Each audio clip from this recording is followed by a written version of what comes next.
Double points, top 6 answers on the board. Bukod sa ngipin, name something na binubunot. Go. Kenneth. Puting buhok. Yeah, puting buhok. Pwede. Nandiyan ba yan? Yeah. Grabe, specific to specific. Pass or play? Play. Let's go play, Kenneth. Coach, bukod sa ngipin, something na binubunot. Pera. Pera. Binubunot sa bulsa. Boom! Walang pera. Pero mamaya, magbubunot tayo ng 5,000. O hindi makakuha, chill lang kayo dyan. Sai, bukod sa ngipin, something na binubunot. Wallet. Wallet. Sabagay, oh. Parang baka dapat wallet kasi may mga cards din doon. Andiyan ba ang wallet? Walang wallet. Hadel, Ruder. Bukod sa ngipin, something na binubunot. Kilay. Kilay. Nandiyan ba yung kilay?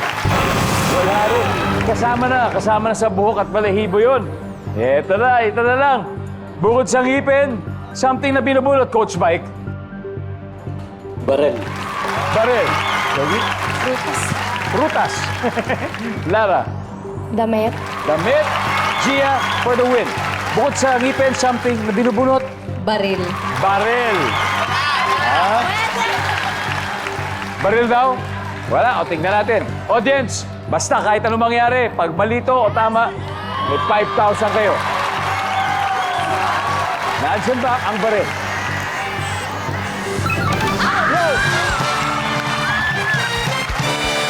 At dahil dyan, itong score, Letran Lady Knights, 213 points at 83 pa rin. Ang EAC General,